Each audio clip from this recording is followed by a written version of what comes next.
Is this thing on? All right, this is from the archives, Portrait of the Cyclist as a Young Man, Part 5. Introduction. This post completes the tale from my archives of how I became a bike racer. In parts 1, 2, and 3, I described how my early infatuation with the sport led to my actual participation and the disastrous results of that doomed effort, and how even learning to train failed to vault me to the podium, with all my friends easily passing me by. Part 4 recounted significant progress, but alas, more failure. And in this post, the series finale, I describe how cycling mediocrity came to undermine my closest friendships. So after the 1983 Redzinger Mini Classic, I took out another USCF license and got thrashed soundly in some more USCF races. One was a stage race in Steamboat Springs, which I did with my friend from the Mini-Zinger, Aaron Pickett Heaps. And Aaron was fresh off his second place overall finish in that race.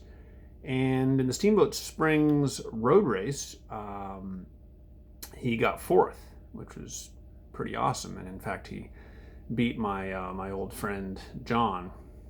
And Aaron was pretty casual about this result afterwards. He apparently considered this placing to be a natural result of his strength and finesse. So here's a photo of Aaron and me, I believe, from that race.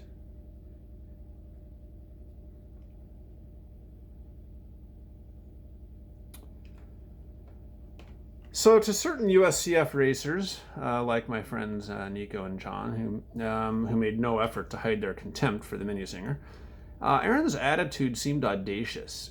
It apparently didn't occur to him to fall on his knees and kiss the ring, to plead with the patrons of the USCF intermediate peloton to accept his result as a complete fluke. John had a decidedly haughty reaction. He practically chewed me out for my association with this Aaron guy, this imposter, this upstart who thinks he's fast just because of one top 5 finish, this bozo who stubbornly refuses to admit that his result meant nothing. It was like John was daring me to disagree with him. I didn't really know how to respond. After all, they were both my friends, so it kind of put me in a bind. I was tempted to just face the music and stick up for Aaron, and then it dawned on me that probably actually neither of these guys really cares what side I was on. I mean, after all, who was I? I was just a nobody who hadn't placed high in the race and barely deserved to weigh in. So I kept my mouth shut, despising myself slightly for my disloyalty and cowardice. Well, I did a few more races without distinguishing myself, and then I went bike touring in Canada with my mom and my brother Brian. Right after getting back, I mean, it might have been literally the very next day, I raced Mount Evans and I got completely destroyed. And it was a bad race, even by my own humble standards. And at the time, it felt emotionally like my poor showing had erased all the progress I'd made since 1981. I mean, it was just an unmitigated disaster. Well, I was hanging out at the finish with a group of racers, and everyone's telling their war stories, everyone but me, because I had no war story. Then I went straight out the back when the road tilted upwards. So I kind of felt like an outsider, even though several of the guys in the group were my friends. Some guy I didn't know said, "Hey, I don't want this energy bar. Does anyone want it?" And I'm like, "Yeah!" And he just stared at me with utter disgust, like it should have been obvious that his offer didn't extend to me. I mean, he had said any of you, but this didn't include me because being totally slow and awkward and obviously uncool, I didn't actually exist. It apparently pained this guy that I was blind to this obvious reality. Fortunately, Nico and John practically tripped over each other going to bat for me, which was really cool since they had such high profiles in the peloton. I think John had won that race. Of course, they risked nothing by doing this since their social status was well assured in this group, but still, it meant a lot to me. Okay, I had a little fun with that last paragraph. That was pure fiction. In reality, both John and Nico just sat there in the awkward silence as this dickhead stared at me contemptuously, and I died of embarrassment. I guess I was such a pariah that even these two thought it was best just to let me hang out to dry. The least they could have done was to accept the energy bar themselves and then share it with me. But, they just didn't. Who knows? Perhaps they kind of enjoyed the spectacle. Maybe this was my punishment for eking out meaningless non-USCF Airsoft's glory in the detestable little mini-zinger event. So my third year of racing failed to provide any real success. Only more athletic disappointments and this new phenomenon of my friends becoming too good for me. You might wonder why, given all this, I stuck with this cruel sport. And I've pondered this at length, and I think it simply had to do with cycling giving me rich experiences that were of value to me, irrespective of my results in the races. For example, I was learning all kinds of new rides and new routes and completing them faster and hitting higher speeds than ever before. And the range of my training rides was ever growing. For example, Aaron and I did a 130-mile ride over Trail Ridge Road, the highest pass in North America. And there's details on my blog. Search for Teens Gone Wild. You'll find it. Or Trail Ridge Road and albertnet. Anyway, my competitors could humiliate me at the races, but they couldn't ruin the sport for me. Meanwhile, I knew I could expect to improve dramatically if I ever managed to hit puberty. Just wait until your hormones come in, my mom told me. True enough, most of my competitors already had leg and arm hair, visible musculature, and low voices. I was stick thin, my skin was as smooth as a Barbie doll's, and my voice was like Mickey Mouse's.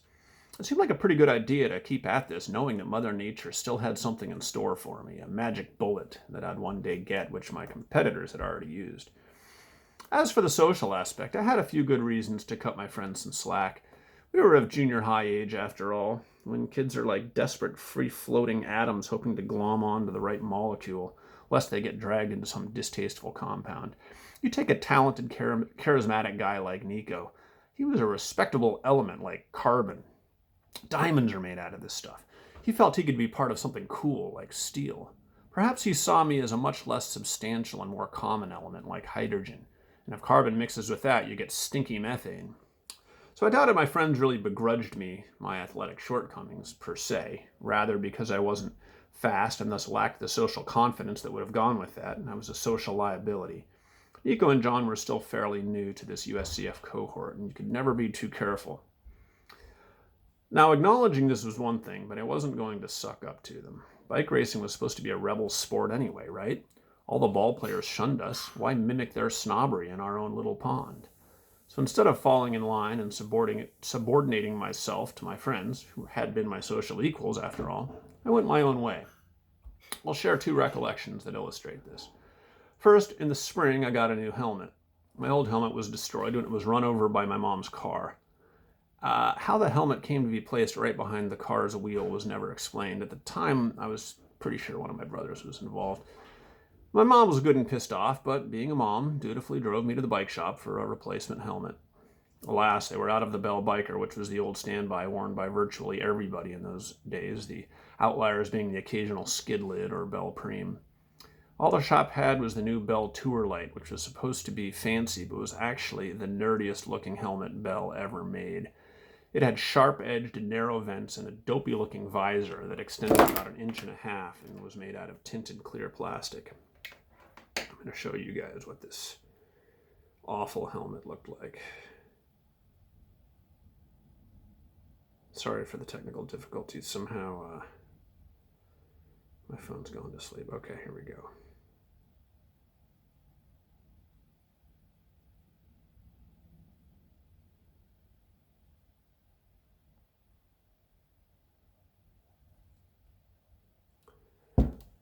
There it is. Just look at that god-awful thing.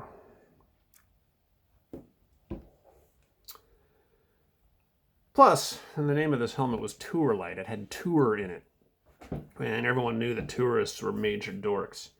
The helmet cost $55, which was more than the biker and a fortune in those days. So I knew at the time that if I made enough of a fuss, or I argued the financial perspective, my mom would take me elsewhere and get me another Bell Biker. But somehow, after pondering the knowledge that this Tour Light would offend my friend's aesthetic and social sensibilities, I decided to go for it. I got it home, read the package insert, and learned that I could remove the visor, which made it a lot less nerdy looking. My brothers, riding me incessantly about my ugly new helmet, begged me to ditch the visor for the good of the family name. I thought over how this would be a step in the right direction socially, and I left it on. Take that, cool friends. I dare you to be seen in public with me. I double dog dare you. So the first time I wore that helmet, I was riding down the Broadway bike path in Boulder, and I saw John riding up the other way, and he stopped dead and called out. So I stopped, and he asked what was with the new helmet. He was horrified. I might as well have had a cartoon penis tattooed on my forehead. I remember him saying, "I thought we agreed you were going to get another Bell biker." So, yeah, I could have pleaded innocence and talked about how it was all the shop had and that my parents made me get it. But I simply said, "Hey, it's my new helmet." He asked why I didn't get another biker, and I just shrugged. I did eventually remove the visor, or maybe it broke. You can see the horrible helmet sans visor in the first photo of this post. I'm not going to show it to you again, but there were these like raised ridges, this like little baffling at the front, so that you could ratchet this stupid visor up and down. So the other example of my mild rebellion was an incident that occurred during a training ride with John and Nico and a couple other guys out on the Morgul-Bismarck circuit. We saw this lone rider coming the other way. We recognized him as this random mini-zinger guy that we kind of knew who he was, didn't know him very well. And when he saw us, he turned around and sprinted to catch up to us, and he rode right up to me, and he was like, "Dana, I just want you to know that my sister is totally in love with you." Well, I was speechless. The announcement hit me like a 50-foot wave. No girl had shown interest in me in years, not since I'd gone to the shed with Elle when I was 8. That said, this guy's statement actually confirmed something I'd already suspected. I'd met his sister at a mini-zinger qualifying race where I'd done well, so I was in my element that day, feeling more confident and sociable than usual. And she was really cute. So I pondered this information silently for a while the brother became more and more uncomfortable because nobody else was saying anything to him either. In fact, I think I had just enough of a view outside of my adolescent girl pondering haze to detect a bit of the cold shoulder coming from the other guys. "Anyway, I just thought you should know that," he said, and then he turned around and rode off again. So we pedaled on for a bit. Then John rode up beside me and he said, "Dana, I hate to break it to you, but that isn't a guy we really associate with." And again, I couldn't think of anything to say. I mean, like, who's we anyway, since there's some board of admissible cohorts and he's on it, right? And anyway, so I'm just whatever. And John's thinking maybe I don't understand. So he's like, "So you really shouldn't hang around him." This almost sounded like a threat. But this time I'd figured out a pretty good defense. I'd never actually hung out with this kid in my life. I didn't know him. I hadn't encouraged the interaction. And I was minding my own business when he decided all on his own to circle around and tell me about his sister. And I could have said all of this, but I was irked at the implication that I needed to defend myself at all. So I either said nothing or the 1983 equivalent of whatever, dude. John seemed a little cool toward me for the rest of the ride, or at least I perceived that he did. I don't think he appreciated my apparent lack of interest in playing by the new rules and accepting his role as some kind of social gatekeeper.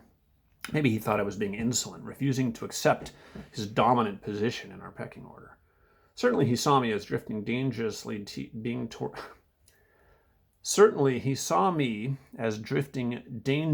toward being one of those guys we don't really associate with.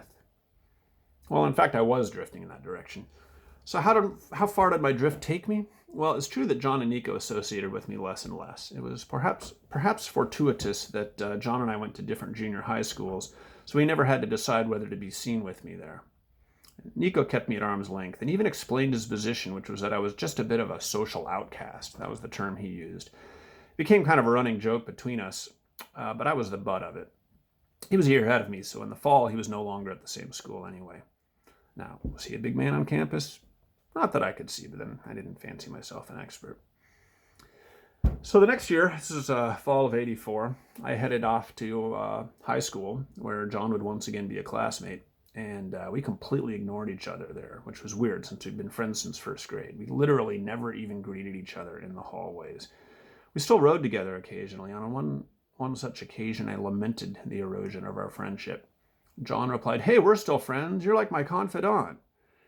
Fair point, but of course, the reason he could confide in me is that he no longer cared what I thought of him. He had moved on. Well, none of this would have bothered me. I mean, friends do drift apart. Except that as far as I could see, nothing had changed except this pecking order within the cycling realm, which was a realm that nobody at our high school could have cared less about. It really did feel at the time that my place in the sport had cost me these friendships. Epilogue. So what you have read and heard above and in previous installments is all I managed to finish back in 2003 when I wrote this memoir.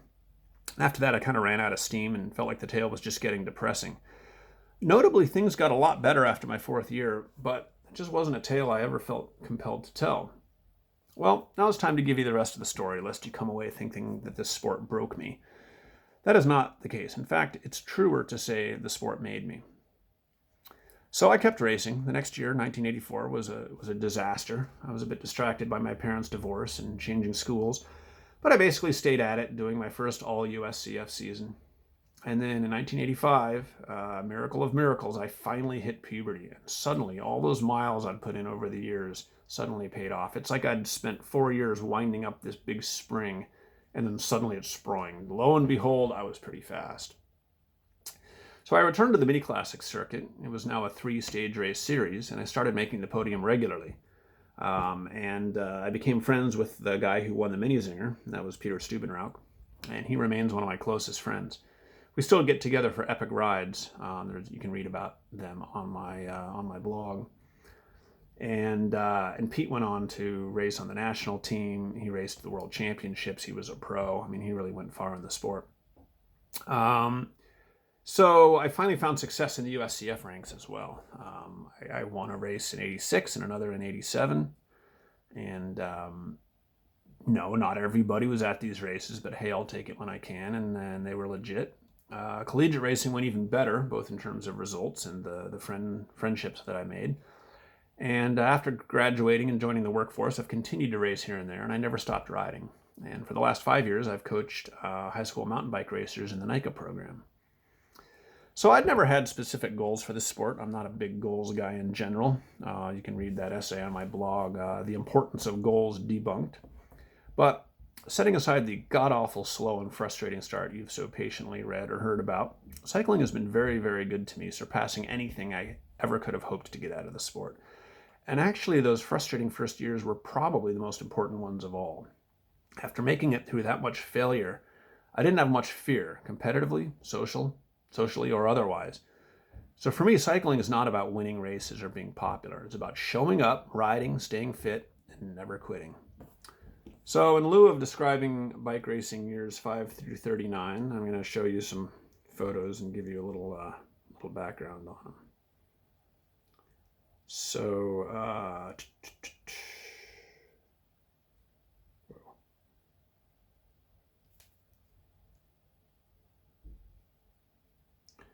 this is the Horsetooth Mini Classic. That was the first mini classic of the series in '85. And that's Pete on the top rung of the podium. And that's me there in second.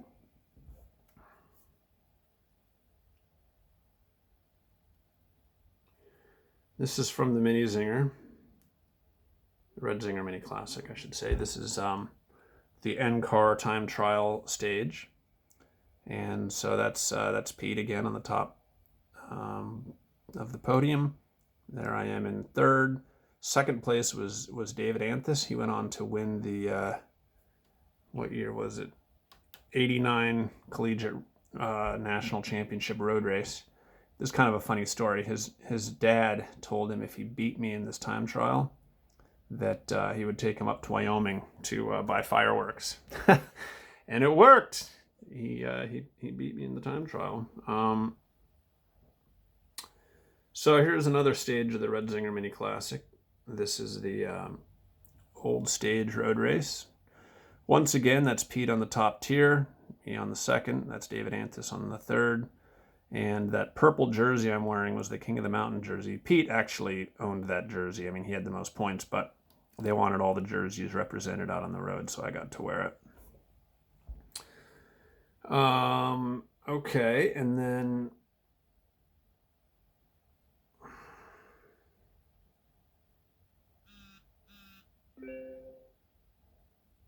I love this picture. So these are a couple of my teammates in the '85 Mini Zinger. This guy here is Andy Kaplan in the middle there, and then on the end is Mark Cyrene. And kind of a funny story. The director of the races hated me, and so after the preliminary qualifying races, he stacked my team roster with riders who'd barely made the cutoff for Division One. So during the 2 weeks between the prelims and the actual mini zinger, I took these guys out for some rides just to kind of get to know them, give them some pointers, shore up their skills where possible because I'd had more experience. I knew Andy from swimming, so I knew he was a good athlete. He just needed to learn a few things, which he did. They were quick studies. They both rode really well in the mini zinger. I actually noticed earlier that Andy Kaplan was 5th in that NCAR time trial. So yeah, they both rode really well, and we won the team competition. After this guy tries to stick me with the slowest guys in the division, we won the team competition. And the next year, they broke the, it had been like the 14-15 or the 15-16 age category. They broke it into separate categories because there were so many racers. So they had a 15-year-old category and a 16-year-old category. Andy landed in one group, Mark in the other, and they both won their categories. Andy went on to become a really good racer. He was on Plymouth Reebok and then some other big teams. Okay, so the next photo here is kind of one of the most awkward of the series. But this was the Denver Mini Classic, and Pete didn't show up, and I won. And I discovered it was actually a lot more awkward to be on that top step of the podium because my arms were too long. I was too tall. And the funny thing is, I always assumed that Pete's parents made him skip this race to leave some glory for someone else because it was pretty obvious after Horsetooth no one was going to beat this guy. But I found out from Pete just recently that it wasn't anything premeditated like that. His parents just didn't feel like driving him, and he couldn't get there. So I got to race and got to win a mini classic. Okay, so next. Collegiates was really my favorite the favorite sport that I did. Collegiate racing was my favorite format. And I don't have a lot of photos from it, but I did get this cool award, UC Santa Barbara Club Sports Top Scholar Athlete Award. Kind of a nice little memento from my years of that. And here is a photo. This is of the UC Santa Barbara team that I was on, and we won the team time trial at Nationals. Can't get it to focus. Well, anyway, it's on my blog, obviously. Okay, next.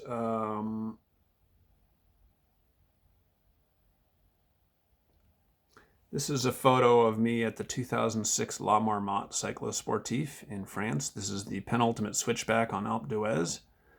That was kind of a massive event, super fun.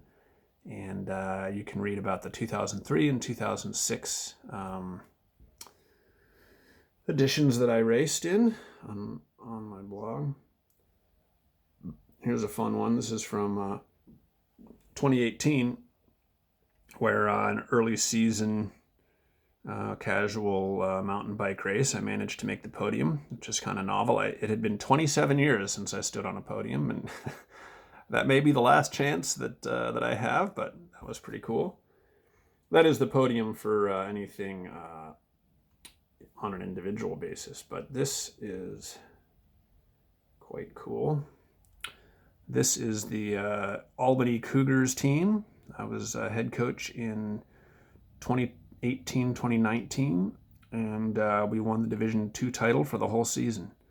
It was a total blast. You can see I've got the trophy there. My daughter is up on the podium. And it was such a great team because everybody got along swimmingly. There was nothing but support, goodwill, camaraderie. I mean, it was just very, very cool. It was like magic. And that is pretty much it. I'm going to close with this photo just to remind you how humble my beginnings were in this sport. I mean, there I am on this tiny little bike with 600C wheels and just totally got my ass kicked. It's just funny how well I remember that first season as a wannabe bike racer. That was just so long ago. Still remember it all so well. I hope you enjoyed this. Thanks for tuning in.